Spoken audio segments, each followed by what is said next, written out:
नमस्कार, मी Rajesh Kulkarni. The news प्लसच्या बातमीपत्रात आपणा सर्वांचं स्वागत. सुरुवातीला जाणून घेऊया ठळक बातम्या.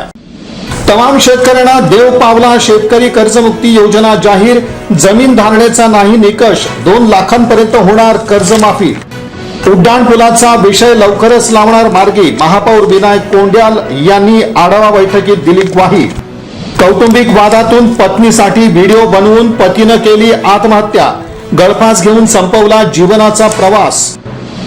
गोविंदपुरातील रक्तरंजित हत्याकांड प्रकरणी 21 जणांवर गुन्हे दाखल. 12 जणांना पोलिसांनी केली अटक. मंगळवेढ्याचं ग्रामीण रुग्णालयच गेलं व्हेंटिलेटरवर.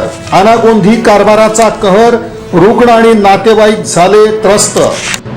आणि स्वतःच्या जीवाची पर्वा न करता दुसऱ्याचे वाचवले प्राण. धाडस आणि मानवतेची प्रेरणादायी कहाणी. या बातमीपत्राचे प्रमुख प्रायोजक प्लॅटिनम मॉल इंद्रधनु सोलापूर. सोलापुरातील सर्वात प्रतिष्ठित इंद्रधनु सोसायटीचा नवीन भव्य कमर्शियल प्रोजेक्ट आता रेल्वे स्टेशनच्या अगदी शेजारी शहराच्या मध्यवर्ती ठिकाणी.